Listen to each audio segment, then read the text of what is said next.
مٹی دے تمہارے آپ جو تک بڑی کلا کیوں آپ سب دیکھ رہے ہیں بولے یار اس نے مٹی دی ہے باقی سب بیکار ہے یہ مٹی دے رہا اور یہ پتہ نہیں یہ بیکار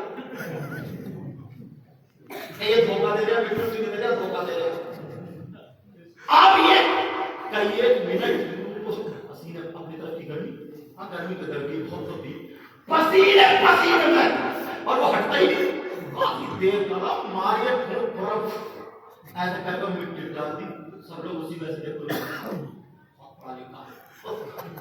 جب پھر آ کر مٹی دے لی کافی دیر میں نے جلدی سے مٹی دینے کی دعا کتنی ہوتا میرا ہاتھ رکھنا اس میں کتنی دیر لگی ہوتی دیر چبا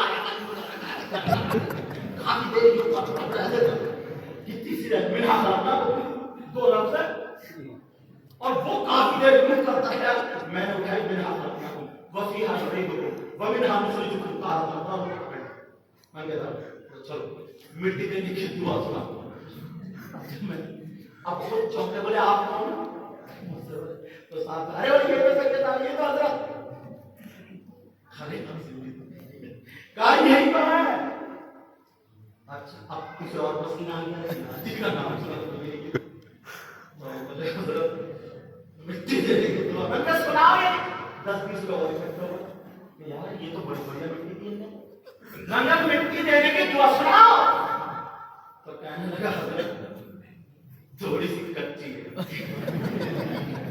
میں نے کہا دیکھ کچی اتنی دیر ہوئی میں نے کہا چلو کچی سنا کچی سنا سنا دو چلو کچی سنا کہنے لگا حضرت معاف کر دو بھی پوری نہیں ہے آدھی ہے میں نے کہا تین آدھی میں نے کہا چل آدھی سنا میں نے کہا کسے دھوکہ دے رہا ہوں لوگ سمجھ رہے تمہیں مٹی سے دے رہا ہوں ارے کسے دھوکہ دے رہا ہوں کیا کرنا چاہتے ہو جب پتا چلا نا تو مسجد میں سب سے زیادہ لڑائی نہیں گئی تھی 3 اماموں کو نکلوا یہی سب سے زیادہ لڑائی میں نے شرم نہیں آتی غیرت نہیں آتی تو مٹی دینے کی دعا جو سارے لوگ دیکھتی آنکھیں بند کر رہا ہوں جیسے گنا چلاتا ہو مٹی دینے اور لوگوں نے حضرت انہوں نے غلط دی ہے میں نے کہا ہی نہ اس کا یاد بولا ہے پڑھا رہا بولے ہم کو سمجھ رہے سارے کام اچھی نہیں دے رہے ایسے لوگ اب ذرا اندازہ لگاؤ وہ کون جس کو اپنے مردے پر مٹی دینے کی دعا یاد نہ اور وہ چوراہے پہ کھڑے ہوئے فتوے جھاڑے وہ کون جس کو رکوع کرنے کا ڈر نہ ہو وہ عالموں کی برائیاں کرے وہ لوگ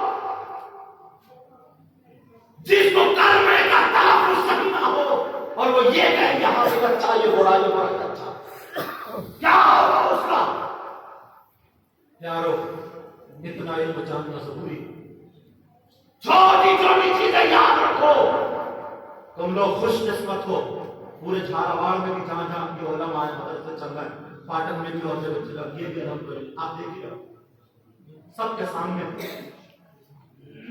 کوئی چھپا نہیں جانے کتنے تو حضرت اسی مسجد میں ایسے آئے اسی مسجد میں تمہارے سامنے رمضان میں چندہ کرنا ہے مدرسہ کہیں بھی نہیں 4-4 5-5 جب میرا پتہ چلا میں ان کے بال بھائی گھر سو رہا ہوں میں نہیں سارا آپ ہی جب پتہ چلا کہ حضرت وہاں سے پورا جب ٹھیک پھر آؤں ابھی تک تو آیا نہیں مدرسے کا پتہ ہی نہیں پیٹوں کے لوگ چل رہے یہ جتنے تمہارے چاہے بھالا والے ہوں یہاں یہ تمہاری نظروں کے سامنے ان کا خوب تعاون کرو بچوں کو اور اسٹاف کا اچھا انتظام کرو انشاءاللہ تمہاری خبریں بھی روشن رہیں گی تمہاری دنیا بھی کامیاب ہوگی اور تمہاری آخرت بھی کامیاب ہوگی میری بہنیں آئی ہیں ان کے لیے 1-2 باتیں کام کی لڑن ہوگی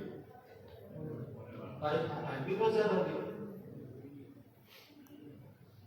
عورتیں ہیں عورتیں میں نے حدیث شریف دیکھی تھی حضرت یہ ان کے کام کی جیسے کسی کے شوہر کا، اس حدیث سے پہلے روک کے جو باتیں بتا رہا ہوں، میری بہنوں تک آواز پہنچ رہی ہوگی. کسی کے شوہر کا کام نہیں چل رہا، کسی کے کمائی میں برکتیں نہیں ہوتی، نفرتیں ہیں، لڑائیاں ہیں، برکتیں نہیں ہیں، تو عورتیں یہ کام کر سکتی ہیں. انشاءاللہ اللہ کی فضل و کرم سے اس گھر میں برکتیں ہو سکتی ہیں. سبحان اللہ. کام کاج چل سکتا ہے. کیسے؟ سیدہ فاطمہ کا فرمان. سیدہ فاطمہ کون ہے؟ نبی کی بیٹی، مولا کائنات حضرت علی کی بیٹی، حسن حسین کی ماں،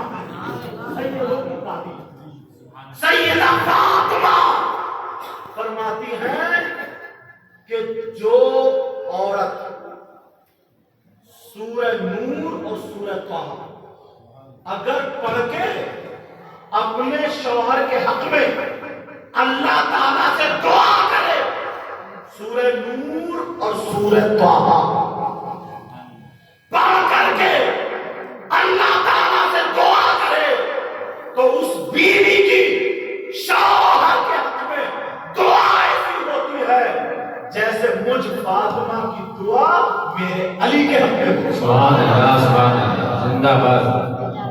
کتنی پیاری بات. حضرت عبداللہ بن مسعود رئیس المفسرین، حضرت عبداللہ بن مسعود کی طبیعت خراب ہو گئی، طبیعت ناساز، سارے لوگ ملنے جا رہے ہیں. آج تو اگر کوئی غریب نہ سسکتا رہے، پڑھا رہے، تو اسے کوئی دیکھنے نہیں جاتا.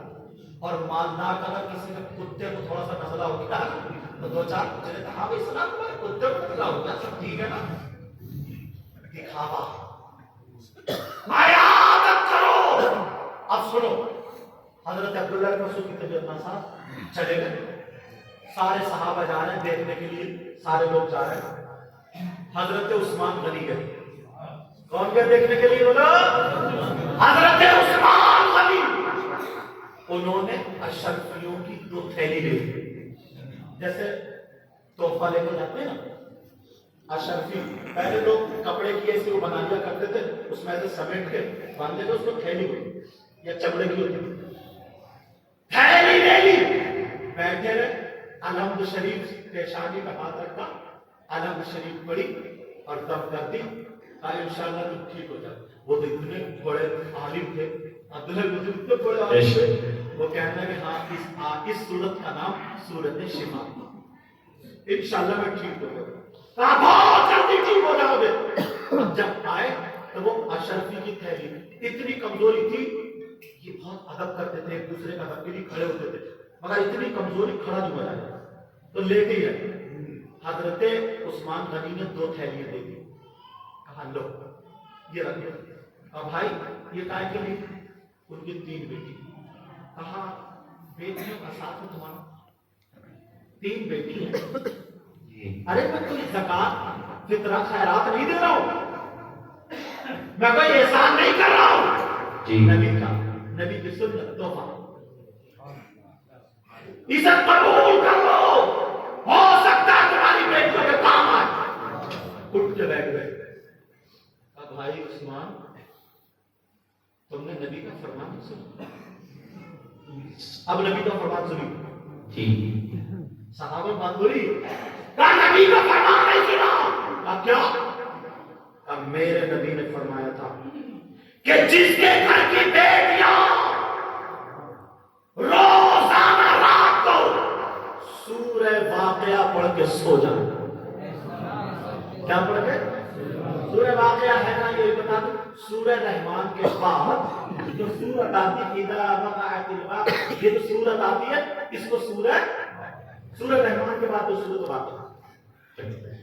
سنو، کہا بھائی عثمان، نبی نے فرمایا اگر جس کی بیٹیاں سورہ واقعہ پڑھ کے سوتی ہو اس کے گھر میں کبھی فاقہ نہیں ہوتا ہے.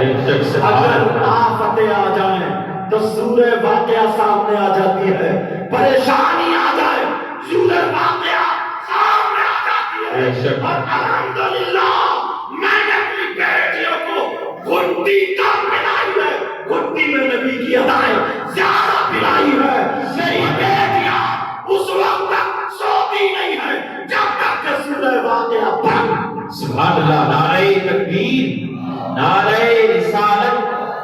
کے اعلیٰ حضرت علماء اہل سنت جشن دستار بندی زندہ باد زندہ باد. اور ہماری بیٹیاں اس وقت تک نہیں سوتی ہیں جب تک ایک دو موبائلوں میں